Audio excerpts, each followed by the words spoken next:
Es teiktu, ka gaismiņā peldēt ir daudzreiz interesantāk. Varbūt pat lielāka motivācija ir peldēt un arī peldēt ātrāk.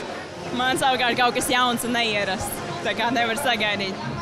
Mans mērķis laikam būtu pārspēt savu rekordu. Tas ir 2,4 km.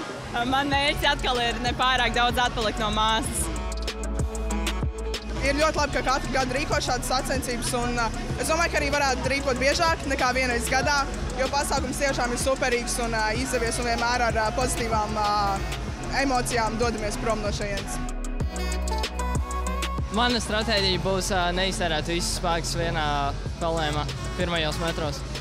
Mana stratēģija būs visu peldienu peldēt lēnām un mierīgi, tā lai pietiek spēks. Nav stresa jāmēģina, te nav sacensības, tu sacenties pats ar sevi.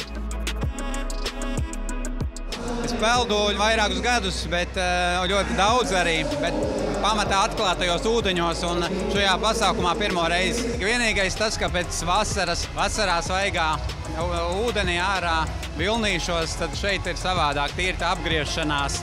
Bet visi gatavi, patrenējušies, tā kā viss būs kārtībā.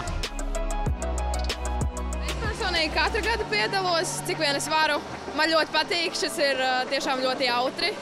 Un šogad mēs pirmo reizi ar nūdelēm kāvāmies. Jā, man patīk. Var iejusties nepiespiestā gaisotnē, parasti sacensībās ir mūzika, bet viņi noslēdz klusāk, tad, kad ir starti. Tagad bija tā baigi labi. To mūziku peldot tieši nevar tik ļoti izteikti dzirdēt. Vairāk ir tās gaismas, kas brīžiem zibiņo un var redzēt malās lampas, kuras brīžiem vairāk uzspīd virsū, vairāk brīžiem vienkārši tumsa ir. Gaisotni tie cilvēki, viss palielam brīnišķīgi. Mēs sākām peldēt, man liekas, gadu atpakaļ kopā. Jā, mēs gadu atpakaļ jau te vienreiz piedalījāmies. Interesantākais šajā pasākumā bija noteikti izaicināt sevi, salīdzinot ar iepriekšējo gadu, kas arī izdevās.